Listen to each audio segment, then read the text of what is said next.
بەڵێ بینەرانی یازی سلااوان لێبێ من یادگار فایەقمەم شەو بە شێوەیەکی ڕاستەوخۆ لەگەڵتانم بێگومان لە سلێمانی و میوانەکەشم لە هەولێرەوە بۆ باسی ڕۆژ دیارە مەبەستمە لەگەڵ میوانەکەم دکتۆر فەرسەد سۆفی ئەندامی پەرلەمانی کوردستان لە فراکسیۆنی پارتی دیموکراتی کوردستان لەسەر کۆمەڵێک پرس قسە بکەین دیارە نەهامەتی و ناخۆشی و کێشە و قەیرانەکان بە نسبەت هاوڵاتیانی هەرێمی کوردستانەوە ئەڵێم لە جاتیەوەی کەم بێتەوە زیاد ئەکا بۆیە من ئەم شەو لەگەڵ دکتۆر مەبەستمە لەسەر چەند تەوەرێکی جیاواز قسە بکەم یەکەم تەوەر بەوە دەست پێەکەین کە ئایا ئەو نامەیەی سەرۆکی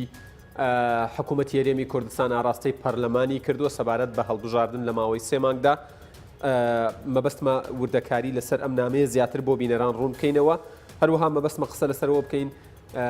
ئایا لە 3 مانگدا دەکرێت تۆماری دەنگدەران پاک بکرێتەوە و هەڵبژاردنەیەکی پاک و بێگرد و دوور لە کێشە و دەستێوەردان بەڕێوە بچێت مەبەستمە قسە لەسەرەوە بکەین کە ئایا پەرلەمانی کوردستان لەم دۆخەیە ئێستا توانێت چی بکات چی پێ ئەکرێت بە نسبەت داواکاری هاوڵاتیانەوە بە نسبەت خەمی هاوڵاتیانەوە بۆی هاوڵاتیان بەکار نەهێنرێن بۆی هاوڵاتیان ئاراستن نەکرێن هاوڵاتیان خۆیان دەنگی خۆیان بن و بتوانن بەرگری لە مافەڕەواکانی خۆیان بکەن و پەرلەمانیش وەکو دامەزراوەیەکی شەرعی کە هەموو لایەنەکان کۆکن لەسەری ئایا ناتوانێت دوێنەرایەتی ئەو هاوڵاتیانە بکات مەبەستمە قسەش لەسەرەوە بکەین کە لە ئێستادا ئاگادارن ئەمڕۆ لە چەند شار و شارۆچکەیەکی هەرێمی کوردستان خۆپیشاندان بەڕێوە چوو دیارە من قسە لەسەر زیاتر مەبەستمە قسە لەسەر دەستێوەردانەکان بکەم لە هاوڵاتی لە خۆپیشاندانی هاوڵاتیان بۆی بزانین ئایا ئەمەی بەڕێوە ئەچی بڵین خۆپیشاندانێکی خۆڕسکە و ئەبێت چۆن پاڵپشتیان لێ بکرێت چونکە ئەو پارتانەشی کە لەگەڵ حکوومەت نین ناڵێن لەگەڵتانین ئەڵێن پشگیریتانەکەین واتە بە فەرمی نهاتونەتە ناو خۆپیشاندانەکانەوە یان لە دەرەوە لە وڵاتانی ئەوروپاوە پەیام بۆ هاوڵاتیانی هەرێمی کوردستانە نێرێت ئەڵێ بڕژێنە سەر شەقامەکان و خۆشیان لە ئەوروپان و لە وڵاتانی دەرەوەن و مەبەستیشمە قسە لەسەرەوە بکەین لە ئێستادا حکوومەتی هەرێمی کوردستان هەنگاوەکانی چڕتر کردووەتەوە ئەوەتانێ سەرۆکی حکوومەت و جێگرەکەی لە ئەڵمانیان لەگەڵ وەکووترێ بەهێزترین ژن لە بواری سیاسی لە هەموو جیهان ئەمڕۆ دانیشتنیان کردو من زیاتر ناڵێم دکتۆر فەرسەد سۆفی پارلەمانتاری کوردستان سڵاوتان لێبێت ئەمێ بۆ پرسیارە دەست پێ بکەم داواکاری بۆ هەڵبژاردننی پێشوەخت لە ئێستادا بۆچی بەناوی خوای گەورە و میهرەبان سوپاس بۆ جەنابێت سڵاو ڕێزی تایبەتیشم بۆ بینەرانی بەڕێزی کوردستان 24 هەیە طبعاً جەنابەت دەزانی کە چەند ڕۆژێکی مابوو بۆ کۆتایی هاتنی وادەی خولی چوارەمی پەرلەمانی کوردستان و کۆمیسیۆنی باڵای هەڵبژاردن و ڕاپرسیش کە هاتە پەرلەمان ڕاهەنگیان کە ناتوانن لە یەکی 11 بۆ هەڵبژاردنەکان دیاری کرابوو هەڵبژاردن ئەنجام بدەن بۆیە پەرلەمان قانونی درێژکردنەوەی وادەی پەرلەمانی درێژ کردەوە بۆ 2 خولی گرێدان گار خولێکی گرێدان 4 مانگە دوای ئەوە بینیمان کە لەلایەن کۆمەڵێک ئەندامی پەرلەمان پێم وایە ژمارەیان 30 ئەندامی پەرلەمان بوو یادداشتێک ئاراستەی سەرۆکایەتی پەرلەمان کرا و داوا کرا بەڕێز سەرۆکی حکوومەت و بەڕێز ئەندامانی ئەنجومەنی کۆمسیاران لە ئەنجومەنی باڵای ڕاپرسی و ڕێفراندۆم بێنە پەرلەمان بۆ گفتوگۆکردن لەسەر ئامادەکاری بۆ ئەنجامدانی هەڵبژاردنەکان لە هەرێمی کوردستان ئەوە بوو ئەم نامەیەی ئەم یادداشتەی ئەندامانی پەرلەمان ئاراستەی سەرۆکایەتی حکوومەت کرا و بەڕێز سەرۆکی حکوومەت ئەم یادداشتەی بەم شێوەی خوارەوە وەڵامدایەوە ڕایگەیاند کە ئەوان ئامادەن وەکو حکوومەتی هەرێمی کوردستان بۆ هەر هەماهەنگی و هەر پاڵپشتێک بۆ ئامادەکاریەکان بۆ ئەنجامدانی هەڵبژاردن و لە نامەکەیدا دەڵێت کە دوای سەردانمان بۆ لایەنە سیاسیەکان و دوای خوێندنەوەی دۆخی هەرێمی کوردستان بۆمان دەرکەوت و گەیشتینەوە ئەنجامەی کە ئەنجامدانی هەڵبژاردن و گەڕانەوە بۆ دەسەڵاتی گەل و چارەسەرکردنی کێشە و ململانەکان لە ڕێگای سندۆقەکانی دەنگدان باشترین ڕێگە چارەسەرە بۆیە داوا لە پەرلەمانی کوردستان دەکات کە لە ماوەیە کە تێپەڕ نەکات لە 3 مانگ ڕێکاری پێویست بگرنە بەر بۆ ئەوەی هەڵبژاردنەکان ئەنجام بدرێەوە داوا لە کۆمیسیۆن دەکات بۆ ئەوەی هەڵبژارنەکان ئەنجام بدەن بە شپێی معیارە نێودەوڵەتیەکان. ئەمە مانای چییە؟ ئەمە مانای ئەوەیە کە دوای ئەوەی کە سەرۆکی حکوومەت و جێگرەکەی و چەند وەزیرێک سەردانی هەموو لایەنە سیاسیەکانیان کرد یان زۆربەی لایەنە سیاسیەکانیان کرد بۆ ئەوەی پاڵپشتی ئەم حکوومەتە بکەن کە مەقبولیەتێکی نێودەوڵەتیشی هەیە و لە سەرئاستی وەزارەتی خارجی ئەمریکی و فەڕەنسی و ئەڵمانی حتا بەریتانی زۆربەی وڵاتانی دنیا دەیانەوێت حکوومەتێکی بەهێز هەبێ و بەناو ناوی سەرۆکی حکوومەت و جێگیری سەرۆکی حکوومەتیان هێناوە کاتێک کە سەرۆکی حکوومەت دەڵێت دوای چوونمان بۆ لای لایەنە سیاسیەکان و هەندێک لە لایەنە سیاسیەکانیش داوای حکوومەتی کاتی یان داوای حکوومەتی ئینتقالی یان داوای حکوومەتی ئینقازی وەتەنی دەکرا بۆیە کاتێک کە ئێمە لەسەر یەک خاڵ کۆک نابین ئێمە دەڵێم حکوومەتە بەردەوام بێت تا ئینتخابات تۆش دەڵێ حکوومەتی کاتی لەم کاتە باشترین ڕێگە چارەسەر بۆ ئەوەی حەسمی کێشەکە بکرێ گەڕانەوەیە بۆ ڕای میلەت چونکە جەنابەت دەزانی کاتێک قەیران لە وڵاتێک دەبێت یەکسەر خۆپیشاندەران چی دەڵێن هەڵبژاردننی پێش وەختە مانای وایە شەرعیەتی گەل گەڕانەوە بە دەسەڵاتی گەل لە هەموو شتێک پیرۆسترە باشترە و ڕێگە چارەسەری گونجاوتریشە بەڵێ کاکە. بەڵێ دکتۆر بەڕاشکاوی با من پرسیارێکت لێ بکەم ینی هەندێک لەلایەنەکان بەڕاستەوخۆ و بە ناڕاستەوخۆ بە تایبەت ئەو لایەنانەی کە داوای حکوومەتی کاتی و هەڵوشانەوەی حکوومەت ئەکەن بەبێ ناوهێنانیان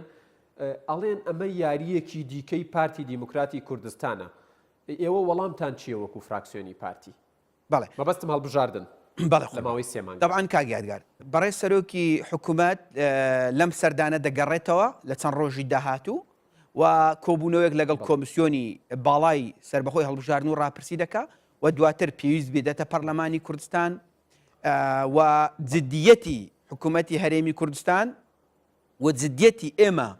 بۆ ئەوەی هەڵبژاردنەکان ئەنجام بدەین و ڕێز لە ئیرادەی گەل بگرین زۆر بەڕوون و ئاشکرایی دیارە و هەر مستەلزەماتێک هەر پێداویستیەک هەیە بۆ ئەوەی ئەم هەڵبژاردنە پاک بێ نەزیه بێ و ئەم هەڵبژاردنە شەفاف بێ و مراقبینی دەولی و نێودەوڵەتی بێن چاودێر بن و پێی پێوەرە نێودەوڵەتیەکان بەڕێوە بڕوە و نەتوێگرتوەکان و ڕێکخراوە نێودەوڵەتیەکان و دەوڵەتانی دنیا بێن شەفافیەت و نەزەهەتی ئەم ئینتخاباتە ببینن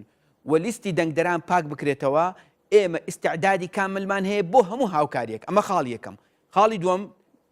تقریبا نزیکەی 10 ڕۆژ تا 15 ڕۆژ بەر لە ئێستا کۆمیسیۆنی باڵای سربەخۆی هەڵبژاردن و ڕاپرسی نیزامێکی دەرکردووە کە لە ماوەی 45 ڕۆژ سەرجەم لیستی تۆماری دەنگدەران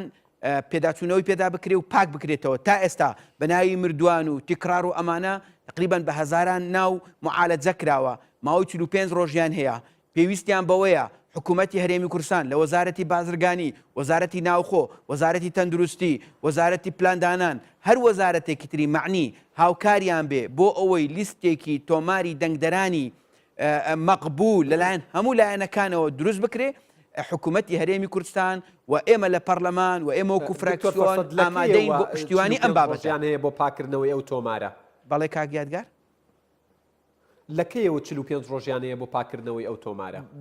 ڕێک تاریخەکەی نازم بەس پێم وایە 10 ڕۆژ بەر لێ ئێستا دەبێت ئەم نیزامە دەرچوو بێواتە بەماوەی ئەم 10 ڕۆژە کاری باشیان کردووە و دەکرێت ئەم ماوەیە تۆزێکی تریش درێژتر بکرێتەوە بەڵام نیزامەکە دەرچووە ئوسوسەکانی شێوازی دروستکردنی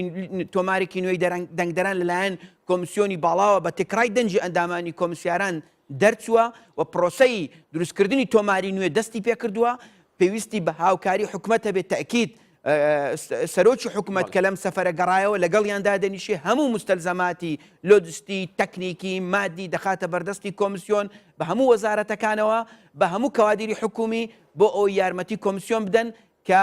لە هەرێمی کوردستان هەڵبژاردنێک ئەنجام بدرێت کە بە هەمومانەوە شانازی پێوە بکەین و کەمترین ساختەکاری تێدا بکرێ و لیستی تۆماری دەنگدەران جێگای ڕەزامەندی هەموو لایەنەکان بێ ئێمە بەمە ئێستا لە هەرێمی کوردستان دەبێ دانی پێدا بنین دۆخێکی ئیستیسنایی هەیە و ئێمە لە قەیرانێکی گەورە و تێپەڕ دەبین و ئێمە کارەساتێکی گەورەشمان بەسەر داهاتووە لە ئان و ساتێکی وادا کە ئێمە ڕێک ناکەوین لەسەر ئەوەی کە ئەم مەرحەلەیە وەکو مەرحەلەی ئینتقالی بەیەکەوە تێپەڕێنین تا دەگەینە ئینتیخابات و پاڵپشتی ئەم حکوومەتە بکەین خۆ دەبێت ڕێگە چارەسەری تر هەبێ ڕێگە چارەسەری گونجاو ئەوەیە هەر ئەمان ئەم پەرلەمانە بێت تەمەنی خۆی کورت بکاتەوە و لە مانجی ئادار یان بەلایەکەم لە سەرەتای نیسان هەڵبژاردنەکانی پەرلەمان و سەرۆکایەتی هەرێم ئەنجام بدرێن کە بەپێی قانون دەبێت بەیەکەوە ئەنجام بدرێن و ئەمەش پێویستی بەوەیە پەرلەمان سەرەتا تەمەنی خۆی بچوو کاتەوە چییە؟ لە ناکاوە پەرلەمان دوو خول تەمەنی خۆی درێژ ئەکاتەوە لە ناکاوە ینی پێشنیازی ئەوواکرێ پەرلەمان تەمەنی خۆی کورد بکاتەوە دۆخی کوردستان و پێدرا و معتەیاتەکان لە بەردەم سیاسیەکان و لە بەردەم پەرلەمانی کوردستان ڕوون بوون بۆچی هەشتمان بۆ دوو خول یا دەمان بۆ دوو خول تەمەنی خۆی درێژەکاتەوە و ئێستا بۆچی لەسەر پێشنیازی سەرۆکی حکوومەت دیسان بەنیازن ینی تەمەنی خۆتان لە پەرلەمان کورد بکەنەوە طبعا ئەسڵ ئەوەیە کە دەبێت تۆ هەموو 4 ساڵ جارێک لە کاتی خۆی هەڵبژاردن ئەنجام بدەیت ئەو کات کە پەرلەمان تەمەنی خۆی بۆ دوو خولی گرێدان درێژ کردەوە ئەوە دەرگایەک بوو بۆ ئەوەی ئێمە نەکەوینە فەراغی تەشریعی و پەرلەمان بە دەنجی ئەندامانی پەرلەمان بە باش زانرا جارێ دوو خول درێژ کرێتەوە بەڵام کە زاندرا دۆخی هەرێمی کوردستان لەبارە بۆەوەی هەڵبژاردننی تێدا بکرێەوە ئێستا ئێمە بەڕاگۆڕینەوە لەگەڵ بەشێک لە کۆمسیارەکانی کۆمسیۆنی باڵا ڕاگۆڕینەوە کراوە دەڵێن ئێمە دەتوانین لە 3 مانجی داهاتوو ئەم هەڵبژاردنە ئەنجام بدەین خاڵی سێم ئەوەیە کاتێک کە لایەنە سیاسیەکانیان بەشێکی لایەنە سیاسیەکان ئامادەنین پشتیوانی ئەم حکوومەتە بکەن و داوای هەڵوەشانەوەی حکوومەتە دەکەن و دروستکردنەوەی حکوومەتێکی دیکە دەکەن ئێمە پێمان وایە ئەم کاتێک کەماوە کە 8 مانگە بەشی ئەوە ناکە تو ئەم حکوومەتە هەڵوەشێنیەوە حکوومەتێکی تر دروستکەی و ئەم حکوومەتەی کە دروستیش دەکرێت هێز هەندێک لەو لایەنە سیاسیانە ئەڵێن هەر بە سەرۆکایەتی ئەم سەرۆکی حکوومەتە و بە جێگرایەتی ئەم جێگری سەرۆکی حکوومەتە بێ مادام وایە ئێمە بۆچی جارێکی تر بین حکوومەتێک هەڵوەشێنینەوە و حکوومەتێکی تر دروستکەینەوە کە ئەسڵ لەوانەیە بە 8 مانگیش پێمان دروست نەکرێتەوە ئێمە لە دۆخێکی ئاسایی لە 21 نۆی 2013 هەڵبژاردنمان کرد لە 4 2014 توانیمان حکوومەتی ئەعلام بکەین کە دۆخی کوردستان ئاسایش بوو ئێستا دۆخی کوردستان نائاساییە ئێستا کارەساتێک بەسەرماندات و چۆن نەتوانین لە ماوەی 2 مانگ و 3 مانگ حکوومەتێکی نوێ دروستکەین مانای وایە بژاردەی هەرە باش بژاردەی هەرە مەقبول ئەوەیە کە ئێمە بگەڕینەوە بۆ ڕای میلەت با میلەت ناڵێن ئەم حکوومەتە حکوومەتێکی شکست خواردووە فەرمونون با بچینە ئینتخابات باگەلی کوردستان بڕیار بدا حکوومەتێکی نوێ دروست بکەین هەیکەلیەتێکی نوێ کابینەیەکی نوێ پەرلەمانێکی نوێ دابەشبوون و پۆڵێنکردن و تەصنیفێکی نوێی سیاسی دروست بکەین و ئیتر لەوێ دەبێ هەموو هێزە سیاسیەکان بە ئیرادەی میلەت ڕازی بن بۆیە من پێم وایە ئەو نامەیەی بەڕێز سەرۆکی حکوومەت نامەیەکی تا بڵێ پڕ لە مەسئولیت و بەرپرسیاریە دیکەت لێ بکەم لەسەر ناوەڕۆکی نامەکە دکتۆر فەرسەد سەبارەت بە ناوەڕۆکی نامەکەی سەرۆکی حکوومەت بەدەق ئەڵێ گەڕانەوە بۆ دەسەڵاتی گەل و ئەنجامدانی هەڵبژاردن باشترین بژاردەیە بۆ زامنکردنی یەکریزی و چارەسەرکردنی کێشەکانی هەرێم ئەمەوێت ینی تێبینی و قسە و کۆمنتی تۆ بزانم لەسەر زامنکردنی یەکریزیە هەڵبژاردن و زامنکاری چارەسەرکردنی کێشەکانی هەرێمی کوردستانە کێشە و قەیرانەکان ئەمە چۆن نەکرێ یەکریزیەکە چۆن نەکرێ و چارەسەرکردنی قەیرانەکان هەڵبژاردن چۆن نەتوانێ بیکات بەڵێ طبعا ئەم قسەیە کە لەم ئەم مفرەدێک کە لەناو ئەم نامێ هاتووە لەوە سەرچاوی گرتووە کە ئێستا بەداخەوە بەتایبەتی ئەمڕۆ بینیمان لە پارێزگای سولێمانی و چاوەڕوانیش دەکرێت چونکە ئەم نامەیە پێش ئەمڕۆ بڵاوکراوە دوێنێ بڵاوکرایەوە چاوەڕوانی ئەوە دەکرا کە ئەم دۆخە دروست ببێەوە لە مێژە ئێمە دەزانین ئامادەکاری بۆ دەکرێت و دیسان دەمەوێت لێرە بە بینەرانی بەڕێزی ڕابگەێنم لەسەر ئاستی معلوماتەوە من ئەو قسەیە دەکەم بەداخەوە هێشتا پیلانجیێڕی گەورەمان لەسەر ئاستی ئیقلیمی لەسەر ئاستی ناوخۆیی بۆی ئێمە ڕێگە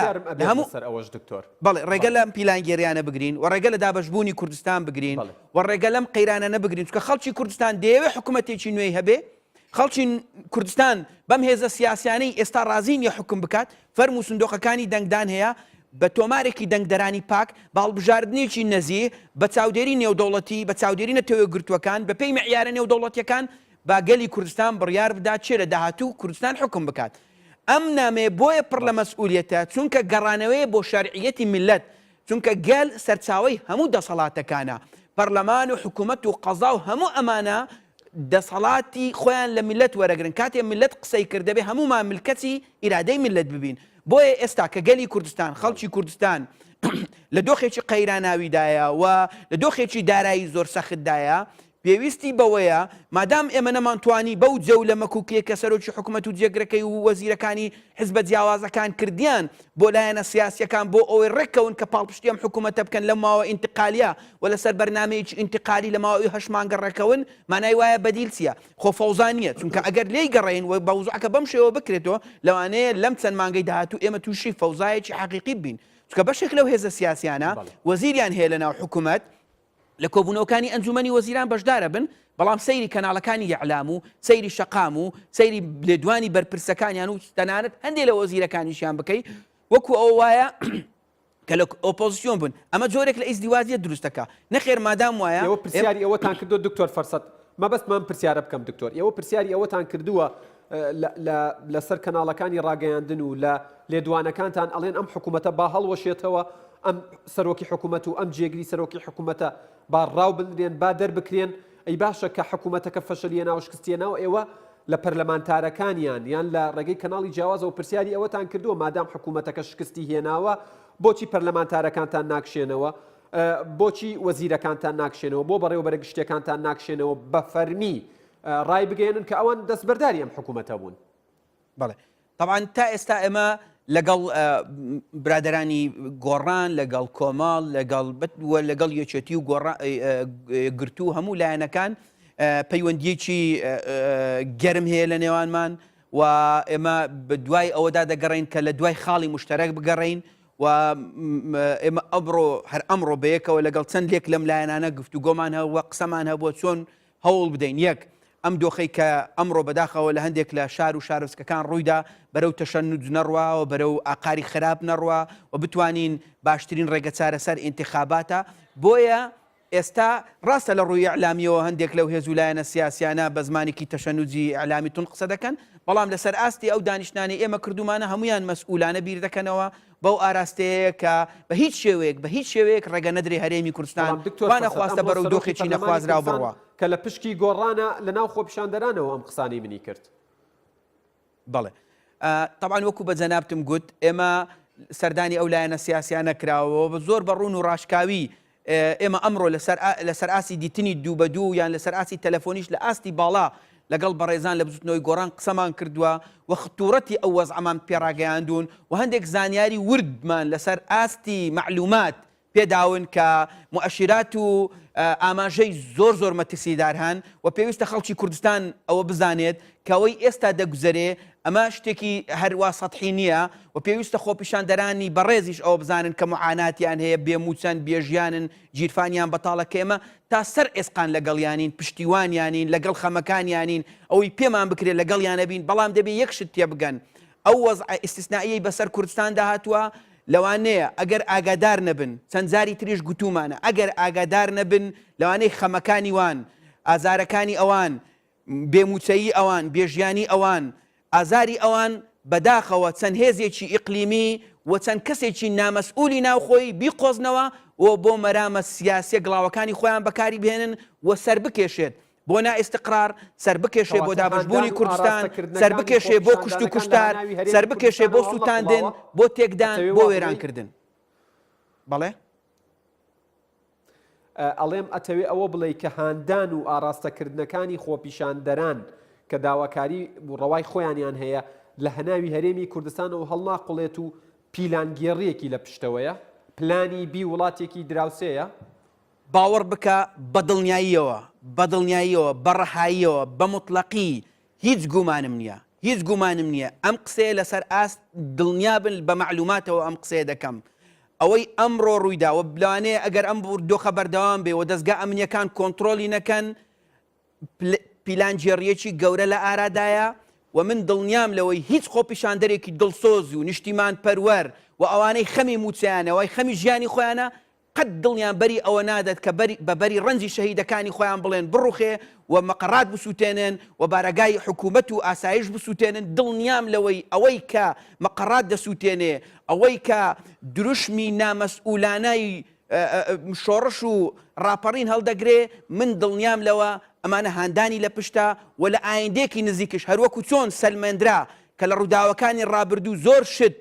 دەستی لە پشت بوو پیلانجێڕی تێدا بوو موامەرەی تێدا بوو من دڵنیام زۆر نابات ئەمەی ئێستاش بە تەختید بە پلان داڕژراوە و دایانەوێ ئەوەی کە فەیسی دووەمی دوای 16 ئۆکتۆبەر جێبەجێ بکەن بەداخەوە نابێ خەڵکی کوردستان نابێ لایەنە سیاسیەکان بە تایبەتی لایەنە سیاسیەکانی بەرپرس لە سنووری پارێزگای سلێمانی نابێ بە هیچ شێوەیەک ڕێگەبەوە بدەن کە فەیسی دووەمی 16 ئۆکتۆبەر سەر بگرێ دەبێ هەموو هیمەتێک بکەین کوردستان بە یەک پارچەیی بە یەکگرتووی بمێنێتەوە دەبێ ئەمە خەتی سوور بێ بۆ هەموو هێز و لایەنە سیاسیەکان بۆ هەموو خەڵکی کوردستان من دەمەوێت جارێکی تر زۆر بە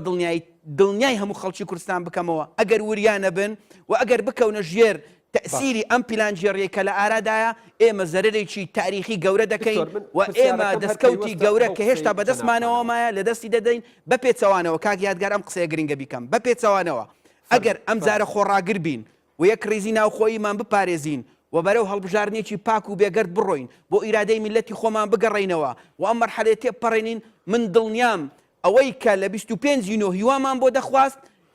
ئەمە لە ئایندەیەکی نزیک هەرێمی کوردستان بە سیادەوە هەرێمی کوردستان بە دەستکەوتی گەورەوە دەبینین و ئێمە ئەم مەرحەلە سەختە تێدەپەڕێنین کەمە مەرحەلەیەکی کاتیە ئێمە لە بەردەم تاقیکردنەوەیکی زۆر چارەنووس ساز و گەورە داین ئەگەر خۆڕاگر بین من دڵنیام ئەمە تێدەپەڕێنین و زۆر باشیش دەبێت دۆخی کوردستان لە ئایندەیەکی نزیک ڕاستە ئێستا وەزعی خەڵک زۆر خراپە ئمە زۆر باش لەوە تێدەگەین ژیان و گوزەرانی موچەخۆرانی کوردستان لە ئاستێکدایە کە هەمومان بەڕاستی بە شەرمەوە ڕوبەڕوویانە بین و ئێمە دەزانین وەز زۆر خراپە بەڵام خراپتریش لەوە هەیە ئەگەر بێت و بەبێ ئامانج بڕۆینە پێش و تەنها مەبەست سوتاندن بێ مەبەست ڕوخاندن بێ باوەڕتان هەبێ ئێمە لەوانەیە تەجروبەی سووریا لەم هەرێمە و دووەلی ئیقلیمی دەیانەوێت بەشێکیان تەجروبەی سووریا بێنن لێرە تەطبیقیکەن و لێرەی دووبارە بکەنەوە بۆیە نابێ ئێمە ڕێگە بدەین ئێرە بە سووریا بکرێ بە پێچەوانەوە دەبێ ئێمە ئێرە بکەینە دیفاکتۆیەک کە بە ئایندێکی زۆر نزیک ئەم وەزعە تێپەڕێنین و بەشێکی گەورەی سەروەری بۆ ئەم هەرێمە بەدەست دەهێنینەوە من دڵنیام بە یەکبوون بە تەبایی بە حیوار بە گفتوگۆ بە هەستکردن بە بەرپرسیارەتی ئێمە ئەم وەزعە سەختە تێدەپەڕێن پرسیاری گرنگم ماوە پرسیاری دیکەم ماوە کە بەنسبەت هاوڵاتیانەوە بەنسبەت خۆشمەوە وەکو ڕاگەیاندنکارێک گرنگە بە قسەکردن لەسەر هۆشیاری هاوڵاتیان و ڕۆڵی پەرلەمان و ئێوەی پەرلەمانتاران من پرسیارێکم هەیە یعنی هاوڵاتیان پێیان وایە تەواوی پارتە سیاسیەکان کەم تەرخەم بوون لە ئاست ویست و خواستی هاوڵاتیان دانەبوون ئەمە لایەنێکی قسەکان و هاوڵاتیان داواکاریەکانیان ئەبێت ینی مەبەستیانە بە ئاراستەیەک بێت کە نەبێت بە ئاو بچێتە ئاشی هیچ لایەن و هیچ ڕەوت و هیچ گروپێکەوە تۆ وەکو پەرلەمانتارێک یان لێرە بەدووە چۆن هاوڵاتیان هۆشیارەکەنەوە کە بەکار نەهێنرێن کە ئاراستە نەکرێن کە لە وڵاتانەوە پەیامیان بۆ نەنێدرێت و لە ناو بارەگاکانەوە پەیامیان بۆ نەنێردرێت و کەسیش نەیەت لەوانەی کە پەیامیان بۆ نێرێت بێتە پێشی خۆپیشاندانەکان بەڵکو تەنها لە ڕێگەی تۆڕە کۆمەڵایەتیەکانەوە هانیان ئەدەن و هاوڵاتیانیش لەبەرەوەی هەستەکەن مافخوراون تەشجیع بن و دوای ئەم دەنگۆیانە ئەکەون ئێوە چۆن بە ئەرکی خۆتان نەڵەسن سەبارەت بە هۆشیارکردنەوەی هاوڵاتیان چکەوت دۆخەکە زۆر ناسکە و پیلانگێڕیش لە ئارادایە کاک یادگار پێش هەموو شتێک دەمەوێت ئەو بڵێم من هیچ گومانم لە دڵسۆزی ئەو خەڵکە نییە کە لە تاو ئازاری خۆی کە ئەوەی فەقیری نەدیت بێ ئەوەی بێموچەیی و جیرفان بەتاڵی نەدیت بێت نازانیت چه ئازارێکی گەورەی هەیە و ئەمە بەڕاستی بە تەواوی لە ناو ناخ و لە ناو موئەسات و ئازاری ئەم خەڵکە تێدەگەین بەڕاستی حەقی خۆیانە هاوار بکەن گلەیی بکەن خۆپیشاندان بکەن خۆپیشاندان یەکێکە لە هەر هەرەمافە سەرەتاییەکانی هەموو ئینسانێک بەڵام ئێمە لە کاتێکدا ئەمە دەکەین من دڵنیاشم هەروەکو چۆن بینیمان زۆر جار مامۆستا بەڕێزەکان هاتن خۆپیشاندانیان کرد جوانترین نمونەی شارستانی و نمونەی خۆپیشاندانی مەدەنیان پێشکەش کرد بەڵام ئێستا دەبینین ڕۆژ بە ڕۆژ ئاراستەی خۆپیشاندانەکان خیتابی خۆپیشاندان و هەندێک ئیعلامی مەشبوه هەندێک ڕاگەاندنی مەشبوه کە تەمویل و تەحریزی خۆپیشاندان دەکەن ئێمە دەزانین بە دوای ئەوەوە چی ڕوودەدات و پلانێک دانراوە کە لەوانەیە بکەوینە تونێلێکی تاریک لی دەرنەچین بۆیە من دەمەوێت وەکو دڵسۆزێکی ئەم خەڵکە و وەکو خزمەتکارێکی ئەم خەڵکە تێکۆشەر و ماندووە ئەم خەڵکەی کە معانات و ئێش و ئازاری موچیان هەیە دڵنیابن لەوەی کە ئێمە لێتان تێدەگەین دڵنیابن لەوەی کە ئێوە بەڕاستی حەقتانە هەرچی بیڵێن بەم حکوومەتە بەم حیزبانە و ئێمە مەسئولین بەرامبەر معانات و ئێش و ئازاری ئێوە بەڵام دڵنیابن لەوەی ئەگەر وەزعەکە کۆنتڕۆل نەکرێ و بکەونە ژێر تەئسیر و هاندان و تەحریزی ئەم لایەنە مەشبوهانە و ئەم ئیعلامە مەشبوهانە و ئەم دەستە دەرەکی و ناوخۆیە کە زۆرێک لە موئامەرەی تێدایە و خۆزگا ئێستا ئەگەر هەندێک مەسائلی ئەمنی و هەندێک اعتیباراتی تر نەبێ بمانتوانی باە هەندێک کوردەکاری بڵین ئێمە دەمان گوت لێرە بۆ ئەوەی خەڵک دڵنیا بێت کە ئێمە قسە ناکەین لە پێناوی ئەوەی قسە بکەین ئێمە قسە دەکەین لە پێناوی ئەوەی وڵاتەکەمان نەڕوخێ وڵاتەکەمان وێران نەبێ منداڵەکانمان هەتیو نەبێن